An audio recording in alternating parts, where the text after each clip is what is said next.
ጓደኛዬን ተዋት፣ አላህን ፍራ።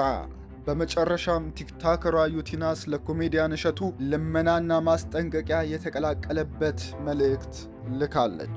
ከሰሞኑ እሸቱ መለሰ በዝሙት ቀስቃሽ ዳንሶቿ የምትታወቅ የመጨረሻ ቪዲዮ ነው የሚሆነው በዚህ አካውንት ላስት ዋርኒንግ ያገረው ንግግር ራሴን አንድ ነገር አደርጋለሁ ያለችው ቲክቶከሯ ባምቢ አበሻን ተከትሎ በርካቶች አጠገቧ ቢቆሙም እሸቱ መለሰ ግን የፈለገው ይምጣ በማለት ያስተላልፈው መልእክት ጉዳዩን የባሰ አቀጣጥሎ ወዲህ ናትናኤል መኮንን እሸቱ ደሜን አፍልቶታል ያስባለውን ጉዳይ ይዘነዋል። በቤተ ክርስቲያን ስም ተበላ ስለተባለው ላንተ ይሄ የኪሳችን ችግር ለመሙላት ምንም ከነፍሳችን አናጎልም።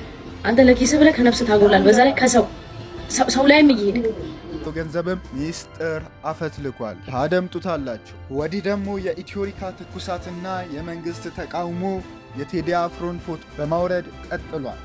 ጤና ይስጥልን የተወደዳችሁ። በዚህ ቪዲዮ ቴዲ አፍሮ ዳስጣል ስላለ ብቻ ፋና ቴሌቪዥን ያደረገውን አስነዋሪ ተግባርና ባምቢ ሀበሻ ለእሸቱ መለሰ ለምን የሞት ዛቻና ማስፈራሪያ እንደላከች በደንብ እንመለከታለን። ጓደኛዋ ዩቲናስም ለእሸቱ መለሰ የሰነዘረችው ሀሳብ ብዙዎችን እያነጋገረ ነው። የግራ ቀኙን ሀሳብ በዝርዝር ይዘነዋል። ታደምጡታላችሁ። እናንተ ብቻ እንደተለመደው ላይክ፣ ሰብስክራይብ እንዲሁም የደወል ምልክቷን መታ እያደረጋችሁ አብራችሁን ቆዩ። በአሁኑ ወቅት በማህበራዊ ሚዲያ ላይ ከፍተኛ መነጋገሪያ የሆነው በኮሜዲያን እሸቱ መለሰና በቲክቶከሯ ባምቢ ሀበሻ መካከል የተቀሰቀሰው ግጭት ሲሆን የተፈጠረው አለመግባባት ከቀን ወደ ቀን እየተካረረ መጥቷል። የግጭት መነሻው ያደረገው ባምቢ ሀበሻ ለአንድ ገዳም የገቢ ማሰባሰቢያ ፕሮግራም ላይ በአስተባባሪነት መቅረቧን ኮሜዲያን እሸቱ መለሰ በጽኑ መቃወሙን በዩቲዩብ ቻናሉ በመግለጹ ነው። እሸቱ በሰነዘረው ትችት የቲክቶከሯ የኑሮ ዘይቤ የምታደርጋቸውና የምታሳያቸው የዝሙት ቀስቃሽ ዳንሶችና አለባበሶቿ የቤተ ክርስቲያንን መንፈሳዊ ክብር እንደማይመጥኑ ገልጿል። ቀጥሎም ግለሰቦች ከጭፈራ ቤት የክለብ ላባቸውን ሳይታጠቡ በቀጥታ ወደ መንፈሳዊ መድረኮች መውጣታቸው የቤተ ክርስቲያንን ክብር እንደሚነካና የድርጊት የአገልግሎቱን ታማኒነት ጥያቄ ውስጥ እንደሚከት ተናግሯል። ይህ ጉዳይ ማኅበራዊ ሚዲያውን ለሁለት የከፈለ ትልቅ አጀንዳ ሆኗል። የእሸቱ ደጋፊዎች ቤተ ክርስቲያን የራሷ ሥነ ሥርዓት ስላላት የትኛውም ሰው የቤቱ አስተባባሪ ሊሆን አይገባም የሚል አቋም ያላቸው ሲሆን በተለይ ባምቢ ለመንፈሳዊ ፕሮግራም ማስታወቂያ ከሰራች በሰዓታት ልዩነት ውስጥ በባህር ማዶ ሙዚቃ ስትደንስ መታየቷ ለመንፈሳዊ መድረክ ያላትን አለመመጠን ያሳያል ብለው ይሞግታሉ። በሌላ በኩል ደግሞ የባምቢን ድርጊት ከሰው ልጅ ድክመት ከንስሐና ወደ ፈጣሪ ከመመለስ አንጻር በመረዳት ከጎኗ መሆናቸውን የሚገልጹ ወገኖችም አልጠፉም። ባምቢ በአንድ ወቅት በሰጠችው ልብ የሚነካ አስተያየት ፈጣሪ የሌሎችን በሚሊዮኖች የሚቆጠሩ ሰዎችን ስውር በደል ሸፍኖ የእሷን ድክመት በአደባባይ ይፋ ያደረገው ሌሎች እንዲማሩበትና እሷን በፈተና ውስጥ እንድትጠነክር መሆኑን ተናግራ ነበር። በቅዱስ መጽሐፍ ላይ በቤተ መቅደስ ደጃፍ ቆሞ ምሕረትን እንደለመነው ቀራጭ እሷም የገዛ በደሏን አምና አትርፈኝ፣ አድነኝ እያለች በጸሎት ፈጣሪዋን እንደምትለምን ተናግራ ሰዎች ከትችት እንዲቆጠቡ ጠይቃም ነበር። ይህ ንግግሯ ራሷን በትዕቢቱ ምክንያት ከወደቀው ፈሪሳዊ ይልቅ ራሱን ዝቅ አድርጎ በትህትናው ከጸደቀው ቀራጭ ጋር በማመሳሰል ቤተ ክርስቲያን የጻድቃን ብቻ ሳትሆን የኃጢአተኞችም መመለሻ መሆኗን ገልጻ ነበር። ይሁን እንጂ ለተፈጠረው ሰሞነኛ ግጭት ባምቢ ለመስጠት ላይቭ ገብታ የኔ ቤተሰቦች የኔም ልጅ ያንተም ልጅ ያለ አባት ይቀራሉ በማለት በአስቸኳይ እሸቱ መለሰ ይቅርታ ጠይቆ ቪዲዮን እንዲያወርድ ይቅርታ ካልጠየቀ ግን ምን እንደሚሰራ በማስረጃ ይፋ እንደምታደርግ እና ጉዳዩን እስከ ሕይወት መስዋዕትነት እንደምትገፋ በቁጣ አስታውቃ ነበር። በዚሁ ጥረት መሃል የእሸቱን ትችት የተቃወሙ ግለሰቦችም እርሱ ንጹሕ እንዳልሆነና በርካታ የገዳማትን ብር በቻናሉ ሰብስቦ ምን ላይ እንደደረሰ ግልጽ የሆነ ሪፖርት እንዳላቀረበም ተችተዋል። ከ3 ዓመት በፊትም በሰይፉ ፋንታውን ሾው ቀርቦ ከ3 ዓመት በኋላ ሚስቴን ይዤ ኑሮዬን ገጠር አደርጋለሁ ማለቱን በማስታወስ አዎን ያን ካለ 3 ዓመት እንዳለፈውና ጥላቻን ከሚዘራ ቃሉን ጠብቆ ከሰው ሕይወት ይውጣ የሚሉ ትችቶችም በርከት ብለው ተደምጠዋል። ባምቢ ቀጥላም ባጋራችው ቪዲዮ ያለ ጊዜው ደስ ይበለው፣ እኔም በጊዜ ከጌታዬ ጋር ብሆን ይሻለኛል በማለት ራሷ ላይ አንዳች ክፉ ነገር የማድረግ ሀሳብ እንዳላት የሚያመላክት ቪዲዮ አጋርታለች። በዚህ ቪዲዮ ላይም ከዚህ ቪዲዮ በኋላ የኢትዮጵያ ኦርቶዶክስ ተዋሕዶ ቤተክርስቲያን ገዳማት ከኔ ጋር ምንም አይነት ስራ አንሰራም፣ እኔ ኃጢአተኛ ነኝ፣ እንደውም እምነት የለኝም ስትል ከእንባዋ ጋር እየታገለች በሐዘንና በለቅሶ እንባ በጠቆረው ፊቷ ወደ ካሜራ እየተመለከተች የመጨረሻ ያለችውን ቪዲዮ አጋርታለች። በተመሳሳይ ሁኔታ ከሰሞኑ ሕይወቷን የቀጠፈችው ቦኒን በማንሳት በቦኒ ቀናው ማለቷና ይህ የመጨረሻ የቲክቶክ ቪዲዮ ነው ማለቷ አስቸኳይ የስነ ልቦና ድጋፍ እንደሚያስፈልጋት ማሳያ ሆኗል።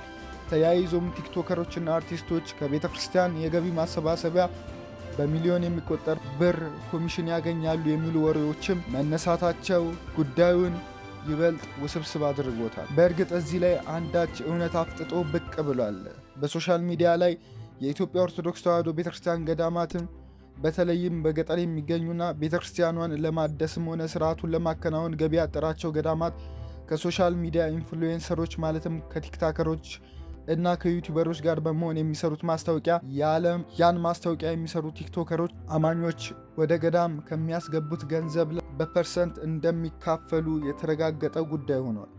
ከዚህም ጋር ተያይዞ እሸቱ መለሰ እስካሁን ለበርካታ አብያተ ክርስቲያናት አሜሪካ ላይ ለሚገኙ ገዳም እናስገነባለን፣ መስጊድም እንገነባለን በሚል በርካታ ገንዘቦችን መሰብሰቡን ተከትሎ እስካሁን የሰበሰብከው ብር ከየት ገባ የሚል ጥያቄ ዳግም ወደ ራሱ እንዲዞር ምክንያት ሆኗል። ታዲያ የዚህ ሁሉ መነሻ የሆነችው ቲክቶከሯ ባምቢ ቀጥላም ባጋራችው ቪዲዮ ባለ ጊዜው ደስ ይበለው፣ እኔ በጊዜ ከጌታዬ ጋር ብሆን ደስ ይለኛል በማለት ራሷ ላይ አንዳች ነገር የማድረግ ሀሳብ የሚያመላክት ቪዲዮ ከመስራቷን በላይ እኔ አንድ ነገር ከሆንኩኝ እንድታውቁት ምፈልገው የገደሉኝ በቤተ ክርስቲያን ውስጥ እናስቀድሳለን፣ ጻድቅ ነን የሚሉ ሰዎች ናቸው የሚል ጽሑፍ ማጋራቷ ብዙዎችን ያስደነገጠ መሆኑ ታውቋል። ከዚያም እንግዲህ እሸቱ መለሰ በማህበራዊ ሚዲያ ገጹ ባጋራው አጭር መልእክት ይቅርታ ለመጠየቅ እመጣለሁኝ፣ ማታ ጠብቁኝ ብሎ አንድ ማስታወቂያ አጋራ። ይህ ፖስት በብዙዎች ዘንድ ከፍተኛ ግምት እንዲሰጠው ምክንያት ሆኗል። አንዳንድ ባምቢ ሀበሻ ካለችበት ከባድ የስነ ልቡና ጫናና ካስተላለፈችው ተስፋ የመቁረጥ መልእክት እሸቱ ስህተቱን አምኖ ልባዊ ይቅርታን ይጠይቅ ይችላል ብለው የገመቱ ሲሆን፣ በሌላ በኩል ደግሞ እሸቱ በለመደው የስላቅና የፌዝ መንገድ ሊመልሰው እንደሚችል የገመቱም አልጠፉ። ይህ በጉጉት ሲጠበቅ የነበረው የይቅርታ ቪዲዮ ከመለቀቁ በፊት ቲክታከሯ ዩቲናስ አላህን ፍራ ተዋት፣ ግልጽ ነው ይቅርታ ልጠይቃት አይደለም፣ ግን እባክህን ተዋት ይቅርታ ማትጠይቃት በማለት ያላትን ስጋት በቁርጠኝነት ፈርጠም ባሉ ቃላት በኮመንት በዚህ መልኩ ገልጻ ነበር። በመጨረሻም አውቃለሁ ይቅርታ ልጠይቃት አይደለም ቲክታከሯ ያለችበት የእሸቱ ቪዲዮ ተለቀቀ። በመጨረሻም እሸቱ በለቀቀው ቪዲዮ የጠየቀው ይቅርታ ባምቢን ሳይሆን ህዝቡን ሆኗል። እንደዚህ አይነት ፕሮግራም ድሮ ነበር መጀመሪያ የነበረብኝ። ስለዘገየው የተከበረውን የኢትዮጵያ ህዝብ ይቅርታ ጠይቃለሁ። ከዚህ በኋላ ወደ ኋላ አልመለስም በማለት ኖርማል አይደለም የተባለ አዲስ ፕሮግራም መጀመሩ በይፋ አብስሯል። እሸቱ በንግግሩ ኖርማል ያልሆነ ነገር ኖርማል ሊመስል ይችላል በማለት ገልጿል። ኃጢአት የክብር ልብስ ሆነ። ቤታችን በር ዘግተን የምንሰራው ኃጢአት ሳያንስ ኃጢአትን ጌጥ አደረግነው። ኃጢአትን አደባባይ አውጥተን የክብር ልብስ አደረግነው። ቪዲዮ የቀረጽን ህዝቡን ኖርማል እንዲመስለው አደረግን። ከዚያም ኖርማል አይደለም የሚባል ነገር በሚዲያ ላይ ሲሰራ በድፍረት ለመቃወም መነሳቱን ገልጾ እውነቱን የማወጣበት ፊታችሁ የምቆምበት አቅም እንዲሰጠኝ በጸሎታችሁ አግዙኝ በማለትም ጥሪ አቅርቧል። ኮሜዲያን እሸቱ ይቅርታ በሚል ካጋራው ቪዲዮ በኋላ ባምቢ ሀበሻ እስካሁን የሰጠችው አዲስ ምላሽ የለም። ታዲያ ከዚህ ጉዳይ ጋር ተያይዞ ናትናኤል መኮንን እሸቱ ደሜን አፍልቶታል በሚል የሰጠውን ምላሽ ወደ እናንተ እናድርስ። እሸቱ መለሰ ኃጢአተኛ ሴት ለምን ለገዳም ማሰሪያ ገቢ ሰበሰበች ይላል። እኔ እንደሱ ሃይማኖቴ ላይ ጠንካራ ባልሆንም ድሮ ፈሪሳውያን ኢየሱስ ከኃጢአተኞች ጋር ሲበላ እንዴት ከኃጢአተኞች ጋር ይቀመጣል ይሉ እንደነበር አውቃለሁ። ኢየሱስ ያልተጸየፋቸው የሚጸየፉ ሰዎች በየዘመኑ ይፈጠራሉ ይላል። ለማዳ ሰይጣን በእግዚአብሔር ይምላል እንዲሉ አንድ የማውቀው ነገር እግዚአብሔር ደጅ ላይ ቆሜ ገቢና ወጪውን ልቆጣጠር የሚልን ሰው ማመን እንደሌለብኝ ነው። እሸቱ መለሰ አንተ ከኢትዮጵያ አልፈ ለአሜሪካ ምዕመናን ገዳም ካልሰራው ስትለው የነበረው ገዳም ጽድቅ ሞልቶ ስለፈሰሰ ነው እንዴ ሲል ይጠይቃል። ራስህ በአንደበትህ እኔ ከአንቺ በላይ ኃጢአተኛ ነኝ ብለሃል። ከእሷ በላይ ኃጢአተኛ ከሆንክ ታዲያ ለምን ነበር ለአብያተ ክርስቲያናት ገንዘብ ስትሰበስብ የኖርከው ሲል በድጋሚ ይጠይቃል። ወይስ አንተ የእግዚአብሔር ፋቮራይት ልጁ ነህ ሲልም በፌዝ ይሞግታል። አንተ እኮ ሕፃን ልጅን ቴሌቪዥን አላሳይም ብለ የሌሎች ሰዎች ሕፃናት ልጆችን በቻናል እያቀረብ አረቄ ትጠጫለሽ አትጠጭም እያልክ የምትጠይቅና ሕፃናቱ ሲያድጉ በአንተ ምክንያት የተሰራጩ ቪዲዮዎች በልጆቹ ምን አይነት ተጽዕኖ እንደሚያመጣ ማሰብ የማትፈልግ ሰው ነህ ይላል። ዛሬ ለእግዚአብሔር ቤት ገቢ ማሰባሰቢያ ማን መስራት እንዳለበትና እንደሌለበት በየመሃሉ ማስታወቂያን እያስገባክ ትተነትነዋል። የሚገርመው እሱ አይደለም ሰው በድርጊት ሲኮንን ማታ ይቅርታ ስለምጠይቅ ዩቲዩቤ ላይ ጠብቁኛል። ሁሉን ነገር ካልነገርኩበት እንዴት ትዘልቀዋለህ ይላል ናትናኤል መኮንን። ጭራሽ አንተ ይቅርታ ልትጠይቅ እኛ በዩቲዩብ ከፍለን ነው የምናየው ማለት ነው ሲል በተደጋጋሚ ይሞግታል። በመጨረሻም በዚህ አይነቱ ጉዳይ መጻፍ አልወድም፣ ግን እንደዚህ አይነት ጥቁር ፈሪሳውያን ደሜን ያፈሉታል ይላል ናትናኤል። መንፈሳዊ ይዘት ያላትን መርጠውና ተጠቅመው የሰው አጥንት በምላሳቸው የሚሰብሩና በእግዚአብሔር ቤት ውስጥ ፖሊስ መሆን የሚቃጣቸው ሰዎች ያንገሸግሹኛል። ቤተ ክርስቲያን ውስጥ እግዚአብሔር አለ፣ ከእግዚአብሔር በታች አባቶች አሉ።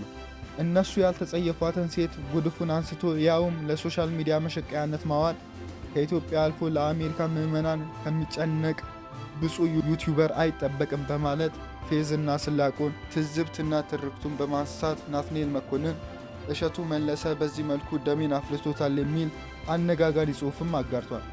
የምንወዳችሁ ተመልካቾች እንግዲህ በባምቢ ሀበሻና በኮሜዲያን እሸቱ መሀል የተፈጠረውን ውዝግብ በዚህ መልኩ ወደ እናንተ ለማድረስ ሞክረናል። እናንተስ የየትኛው ሀሳብ ይገዛችኋል? የኮሜዲያን እሸቱ ኖርማል አይደለም የሚል ትውልዱን እቀርጻለሁ የሚል አሊያም ኖርማል ያልሆኑና ለትውልድ አላስፈላጊ የሆኑ ሰዎችን አሁንም እገስጻለሁ ማለቱ፣ ወይስ ማንም ጻድቅ ነኝ ማለት የለበትም ኃጢአት የሌለባት ይውገራት የሚለውን የወንጌል ቃል ተንተርሳችሁ ማንም ላይ ጣቱን መጠቆም የለበትም የሚለው ሀሳብ ይገዛቸዋል? እንደተለመደው ሀሳብ አስተያየታችሁን በነፃነትና በጨዋነት ኮመንት መስጫው ላይ ልታሰፍሩልን ትችላላችሁ። ቀደም ሲል መግቢያው ላይ እንደነገርናችሁ ደግሞ ቴዲ አፍሮ ዳስጣል ስላለ ብቻ በፋና ቴሌቪዥን የደረሰበትን ጉድ እናስደምጣ። በፋና ቴሌቪዥን በሚተላለፈው የፋና ላምሮት የተሰጠው ውድድር ላይ ለሀገሪቱ የሙዚቃ እድገት ትልቅ አስተዋጽኦ ያበረከተው የአርቲስት ቴዲ አፍሮ ፎቶ ከዳስጣል ወይም ከኢትዮሪካ አልበም መለቀቅ በኋላ ከድምፃውያን መጠባበቂያ ክፍል ላይ መነሳቱ በታዳሚዎች ላይ ከፍተኛ ቁጣን ቀስቅሷል። በምስሉ ላይ መመልከት እንደምትችሉት ከዳስጣል በፊት የስቱዲዮ ቅርጽና ፎቶ ይህንን ይመስላል። ከዳስጣል በኋላ ደግሞ ይህንን ይመስላል። እንደምትመለከቱት የቴዲ አፍሮ ፎቶ ተነስቶ በድምፃዊት ሞኒት መስፍን መተካቱ ተቋሙ ለሕዝብ ተወዳጅ አርቲስቶች ያለውን ንቀት የሚያሳይ ነው ተብሎ እንዲተች ምክንያት ሆኗል። ይህ ድርጊት በአጋጣሚ የተፈጠረ ሳይሆን የፖለቲካ ወገንተኝነት መሆኑ አድማጮች እየገለጹ ይገኛሉ። ታዲያ ይህ ድርጊት በአፋጣኝ ካልታረመና የአርቲስቱ ፎቶ ወደ ነበረበት ካልተመለሰ ብዙዎች ፕሮግራሙን መመልከት እንደሚያቆሙ እየተናገሩ ይገኛሉ። ሙዚቃንና ድምፃውያንን እናሳድጋለን በሚል መሪ ቃል የሚዘጋጀው ይህ የፋና ላምሮት የድምፃውያን ውድድር ለዘርፉ እድገት ትልቅ ውለታ ያደረጉ አርቲስቶችን፣ ባለሙያዎችን ከፖለቲካ አንጻር አርቲስቱን ማግለሉ የጀማሪዎችንም ተስፋ የሚቀጭና የሞራ ስብራትን የሚፈጥር ተግባር መሆኑ ብዙዎችን ያስማማ ጉዳይ ሆኗል። እናንተስ የተወደዳችሁ ቴዲ አፍሮ ዳስጣል ወይም ኢትዮሪካ ከተለቀቀ በኋላ እየደረሰበት ያለውን ነገር እንዴት ትታዘቡታላችሁ? የፋና ቴሌቪዥን ድርጊት እንዴት ትገልጹታላችሁ? እንደተለመደው ሀሳባችሁን በኮሜንት አጋሩን። የተወደዳችሁ ለዛሬ ያዝናቸውን መረጃዎች እስከዚህ ስለተከታተላችሁ ያመሰገናችሁ። ቻናሉን ሰብስክራይብ በማድረግ ቪዲዮንም ላይክ እና ሀሳብ አስተያየቶቻችሁን በኮሜንት ላይ በማስፈር አብሮነታችሁን እንድትገልጹልን በትህትና እንጠይቃለን። ቸር ቆዩ።